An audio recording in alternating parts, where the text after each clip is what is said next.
ఈ మధ్యన వచ్చిన తుఫాను కారణంగా పెద్దకొత్తపల్లి మండలంలో అనేక మంది రైతులు పంట నష్టం కావడం జరిగింది. ఇప్పుడు మేము వరిచేను దగ్గరకు వచ్చినాం. దేవుని తిరుమలాపూర్ గ్రామంలో ఇక్కడ చాలామంది రైతుల యొక్క పంట కోసుకునే సమయం ఆసన్నమైంది. మొత్తం కూడా నేలకు అతుక్కుపోయింది పంట అంతా. అది నీటిలో కలిసిపోయిన నీళ్లు పైనుంచి పారినాయి కాబట్టి వరిచేను చాలా ఇబ్బంది జరిగింది. చాలామంది రైతులు మొక్కజొన్న కూడా అమ్ముకునే టైంలో వర్షం రావడం కారణంగా తడిచి మొలకెత్తిన పరిస్థితి చాలా ఉంది. మినుము పంట కూడా సరిగా మొలిసిన వాళ్ళ ఇది నీళ్ళలో పోవడము బురద కావడం జరిగింది.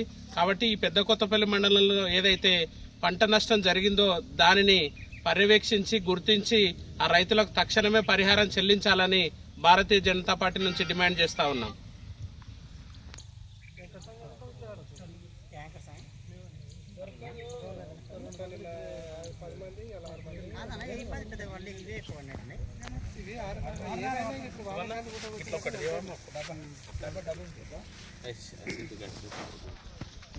అట్లే ఉండు అందరూ ఇట్లే ఉండండి.